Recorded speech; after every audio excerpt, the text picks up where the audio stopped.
Hello ဆရာမင်္ဂလာပါဟုတ်ကဲ့ပြောပါမယ်ခုနကလိုက်တဲ့ကကြာနော်လောက်ပါပေါ့ဟိုလောက်ပြီးတာနဲ့ကောလောက်ရှိကလုံးမှန်ပြီးဆိုလိုက်တယ်အဲ့လိုလိုက်တောက်တယ်ရတာပေါ့နော်တောက်တယ်ကကြာတဲ့ပကြီးကသာ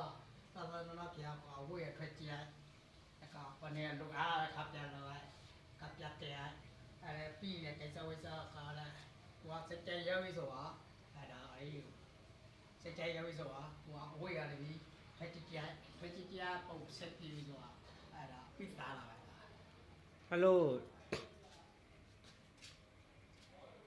ဆရာဒီပကြီးကလေးဖန်တီးတဲ့အချိန်မှာဆရာခံစားရတဲ့ဟိုအမှုပညာအငွေ့သက်ဘယ်လိုမျိုးဖြစ်ပေါ်တယ်လဲဆရာဖန်တီးတဲ့အချိန်မှာဘာတွေခံစားမှုရှိလဲအဲ့ဒါလေးပြောပြပါဦးအဲ့ဒါပကြီးဝေးအနည်းကိုပါစိုက်တဲ့ရေးတဲ့ကကြအဝေးအနည်းကိုဟာရေးတဲ့ကကြအဝေးကအနာထွက်ကြဒါအဝေးထွက်တော့မှာဒါအနည်းလာမှာဒါခံစားကြတကယ်ဟိုသဘာဝဖြစ်အောင်ဖန်တီးရတာကလုံးနော်ဖန်တီးရဒီကောလုံးဆက်ပြီးကိစ္စဝိစ္စပြီးပြီဆိုတာဒီကောကြီးကောလုံးကိစ္စဝိစ္စဆက်ပြီးပြီဆိုတာအဲ့ဒီရတယ်ဒီချေတာဟိုစက်ကြပြည့်ပြီဆိုတာဒါပတိကားကြီးကတကယ်ခံစားမှုရှိရောက်နေပါလားဟုတ်ကဲ့ပါဆရာဒါပိဿာလက်စပ်လာဟုတ်ကဲ့ဆရာဒီဆရာရေးတဲ့ဟန်ကအနောက်တိုင်းပကြီးကိုစားပြုပြီးတော့အနောက်တိုင်းပကြီးကိုအားထားပြီးတော့ရေးတယ်ဒီဆရာရေးဟန်က secretary ကိုတွားနေတဲ့ဟန်မို့လေဒီကျွန်တော်တို့ဒီပကြီးရင်းဒီတနည်းနဲ့ပြောမယ်ဆိုရင်ဟို impression ဖက်ကိုတွားနေတယ်ဟုတ်ကဲ့ impression ရဲ့အစကတော့ဆရာတို့ဒီပြည်သက်ကလာတယ်ဆိုပြီးတော့ကျွန်တော်တို့ရဲ့ဘိုးဘွားပြည်ပြင်ဒီဆရာကြီးတွေရဲ့ရေးသားချက်ပြောဆိုချက်ရကျွန်တော်တို့သိရတာပေါ့လေအဲ့တော့ဆရာအနေနဲ့ဒီ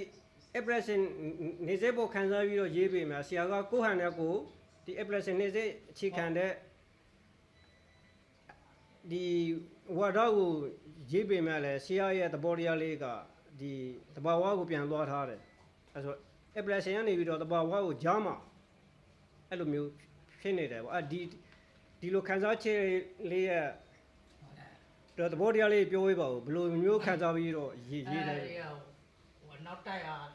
စုပ်ချက်စုပ်လေးလိုက်တင်တာလေတော့ဟို net ပဲဒါတော်လေးလာရကျွန်တော်တို့ဆရာကြီးဥရွှေတဲ့ဆရာကြီးဥပခွေဒါနောက်တိုက်ပညာလေးသူကတားထားတာဒါကဒီမိပညာဟိုပြော့ပြဘယ်လိုရေးဆိုအကောင်းလုံးပြော့ပြတော့ဒီလေးလာပြီးတော့ဒါက YouTube မှာကပြရစနေတကြကပြကြည့်ပြီးဒါဖန်တီးပြီးပြရစက်ကြိုက်ကပြကြည့်ရမှာဒါဆရာကြီးကဘိမျိုးမှာမွေးဖွားပြီးတော့ဆရာကြီးဥစေတင်လို့ဒီဆရာကြီးဥပခွေလို့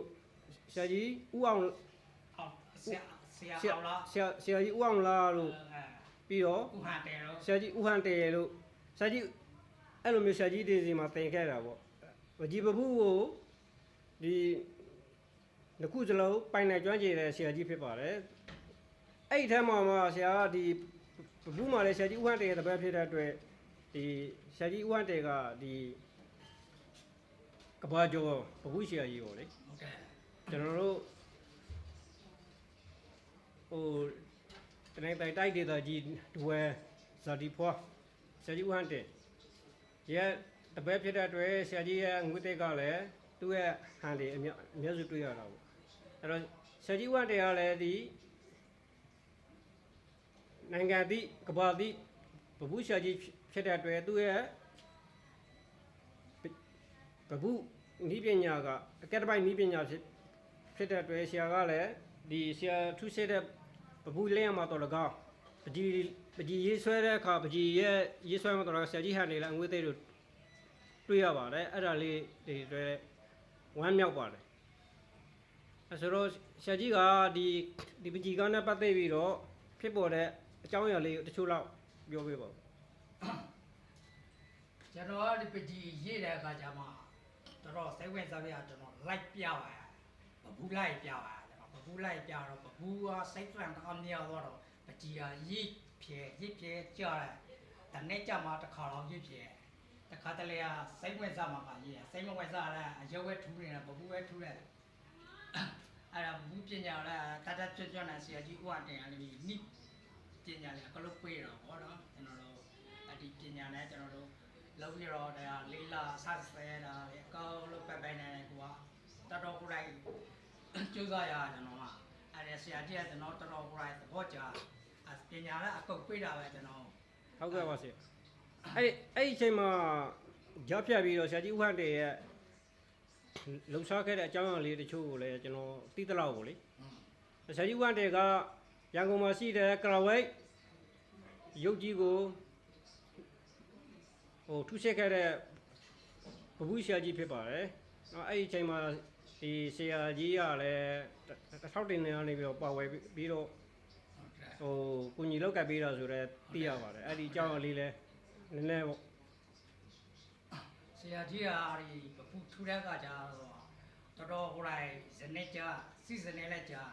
ဒီကနိပညာလေးကကျွန်တော်ပေးတယ် ဟုတ်ကဲ့ပါခင် ကျွန်တော်တို့ဗမာပြည်မှာကျွန်တော်တို့အနုပညာလေးကထုံးကောက်တော်တော်ဆရာကြီးကစိတ်ဝင်စားတတိကောက်ဆရာကောက်တွေလည်းသူကနိပညာအကုတ်ခံပေးတာကျွန်တော်တို့ ဟုတ်ကဲ့ပါ အဲ့ဒီခံပေးတော့ကျွန်တော်တို့ဒါလိုက်စားတော့ဒီပညာကျွန်တော်တို့ကအာဒါပြေးကြကြနဲ့ကျွန်တော်တို့ပြေးကြကြလေးလာပြီးတော့ကျွန်တော်တို့ကနိုင်ငံခြားစာအုပ်ရဲ့တခါကျွန်တော်တို့ပြန်လေးလာတဲ့ဆရာကြီးရဲ့နဲ့နိုင်ငံခြားစာအုပ်တွေကလည်းပေါက်ပဲ YouTube မှာရောကျွန်တော်တို့အကုန်လုံးလိုက်ကြည့်ပြီးတော့ဒါဒီပညာရအောင်တွတ်တရားတော့ကျွန်တော်တအားကြိုးစားရဒီဟာဖန်တီးရအောင်ကျွန်တော်တို့လူပညာ ဟုတ်ကဲ့ပါဆရာကြီးဦးဝတ်တေကနိုင်ငံတော်ကချီးမြှောက်တဲ့